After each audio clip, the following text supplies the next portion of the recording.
Olá, crianças, tudo bem com vocês?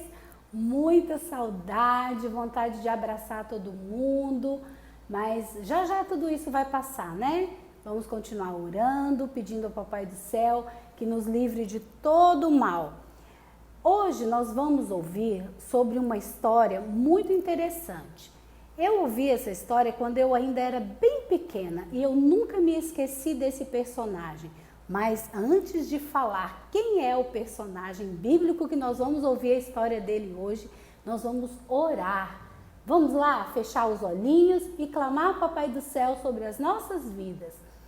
Senhor Deus, muito obrigado por cada um de nós, porque o Senhor tem nos livrado, tem nos guardado, tem protegido as nossas famílias, as nossas casas e nada tem nos faltado. Mesmo aqueles que ainda estão doentes, o Senhor tem protegido e nós louvamos ao Senhor por isso.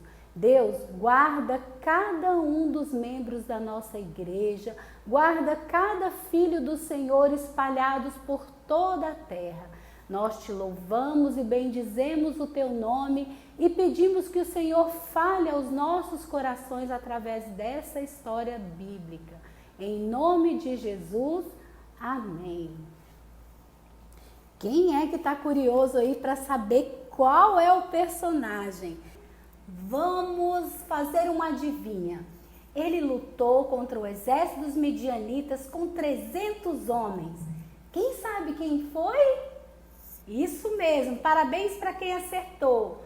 É Gideão. Então hoje nós vamos contar a história do pequeno exército de Gideão. Isso, o pequeno exército de Gideão. Vamos lá, então? Essa história da palavra de Deus se encontra na Bíblia e está registrada em Juízes, do capítulo 6 até o 9. Vamos lá, então? Depois da morte de Josué, o povo se esqueceu de Deus e começou a se afastar para longe da presença do Senhor.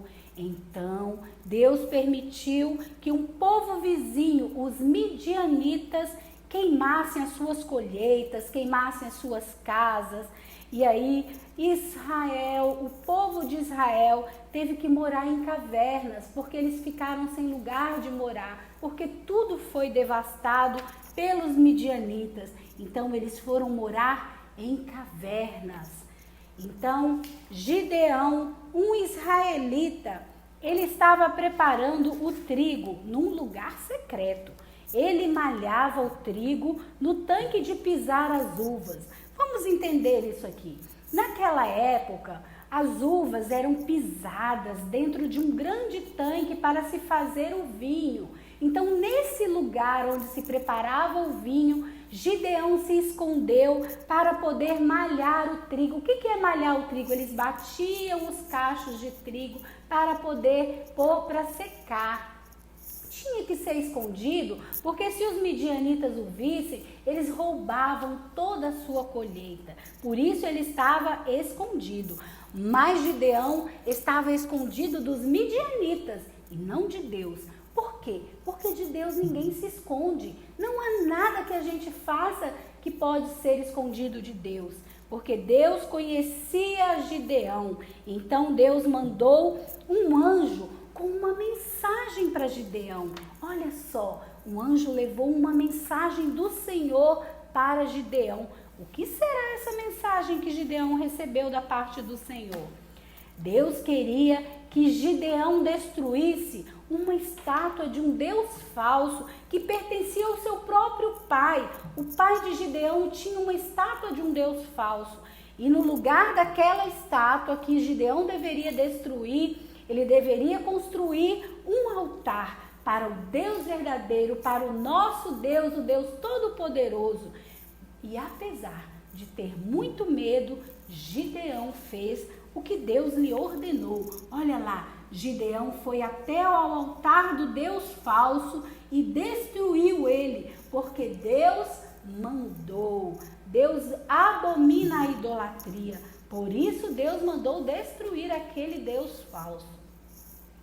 Deus também também queria que Gideão liderasse o exército de Israel contra os midianitas.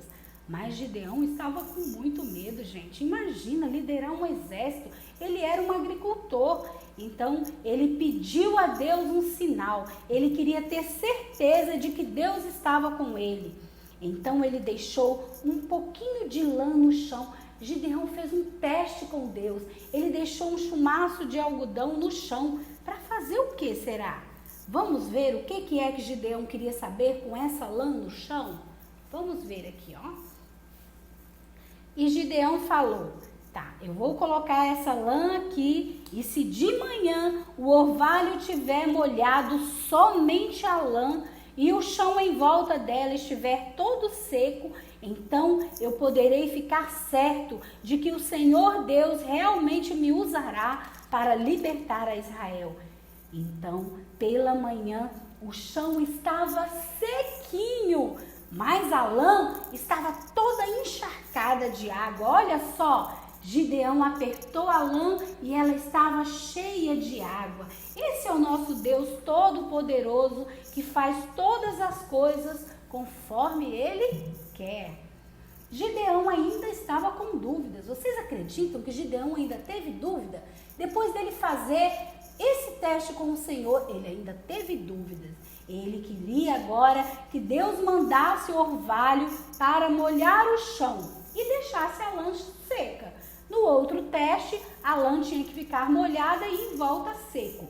Agora, o chão tinha que estar molhado e a lã seca. Na manhã seguinte, lá estava a resposta para Gideão. O chão estava todo molhado, mas a lã sequinha. Deus estava falando com Gideão. Aleluia, né? Gideão então juntou um exército de 32.000 homens, mas Deus reduziu para apenas 300 homens. Deus não queria que Israel pensasse que ele próprio venceu a guerra com as suas próprias mãos. Deus queria que eles entendessem que o Deus Todo-Poderoso era o Salvador de Israel, e não os seus próprios braços, e não a sua própria força, né? Então, de 32.000 homens, restaram apenas 300. Por isso, o pequeno exército de Gideão. Essa é a nossa história. Deus sabia que Gideão ainda estava com muito medo. Por isso, fez Gideão ouvir 2 soldados midianitas conversando sobre um sonho estranho. Um dos soldados contava que tinha sonhado com um pão que rolou sobre uma barraca e essa ficou toda destruída. Já pensou? Um pão que rolou sobre uma barraca e esta barraca ficou toda destruída. O que será que esse sonho estranho queria dizer? Vamos ouvir? O outro soldado ficou assustado e disse: esse sonho é a espada de Gideão. Quando Gideão então ouviu o sonho e a sua interpretação, ficou seguro de que Deus lhe daria história. Quer dizer, Deus lhe daria uma grande vitória que ficaria registrado na história da palavra de Deus. E assim foi. Gideão preparou um ataque durante a noite. Ele deu a cada soldado uma trombeta e um jarro com uma tocha dentro. Eles cercaram o exército dos midianitas. Um jarro, uma tocha e uma trombeta. Vamos ver o que eles fizeram com isso? Quando Gideão deu o sinal, os soldados tocaram as trombetas, quebraram os jarros e acenderam as suas tochas. Gente, imagina que barulho, 300 homens fazendo isso ao mesmo tempo. Foi uma grande confusão. Os midianitas levantaram-se assustados e fugiram todos. Gente, eles nem precisaram lutar. Somente com obediência ao Senhor, o exército foi desbaratado. O exército dos midianitas, os inimigos de Israel. Deus deu essa grande vitória. O povo pediu, depois disso, para que Gideão fosse o governador deles. Mas Gideão respondeu: eu não serei governador de vocês, o Deus eterno é que será o governador de vocês. Ele sabia que somente Deus, quer dizer, Gideão sabia que somente Deus tem o direito de governar a vida das pessoas. Que linda história, não é mesmo? O que nós podemos aprender com essa história? Que a Bíblia nos fala sobre o maravilhoso plano que Deus criou para que nós o conhecêssemos. Deus sabe que nós temos feito coisas ruins, muitos de nós fazemos algumas coisas ruins e que chamamos de pecado. A punição para o pecado, a palavra de Deus diz que é a morte. Mas Deus ama tanto a cada um de nós que Ele enviou o seu único Filho, que está lá em João 3,16, porque Deus amou o mundo de tal maneira que deu o seu único Filho para que viesse para nos salvar, para que desse a sua vida para nos salvar. Jesus morreu para pagar pelos nossos pecados, mas Jesus voltou a viver e foi para a sua casa, o lar celestial. E se você acreditar em Jesus e pedir para que Jesus more, habite no seu coração e perdoe os seus pecados, Ele vai ouvir você, Ele te perdoará e Ele vai habitar no seu coração. Ele virá viver em você e você viverá com Ele para sempre. E se você acredita que isso é verdade, diga isso hoje mesmo ao nosso Deus. Vamos orar? Querido Jesus, eu acredito que o Senhor existe. Eu acredito que o Senhor morreu para me dar a vida, uma vida com abundância. Eu creio que o Senhor pode me resgatar e me livrar dos pecados. Eu entrego ao Senhor a minha vida hoje e para todos sempre, em nome de Jesus.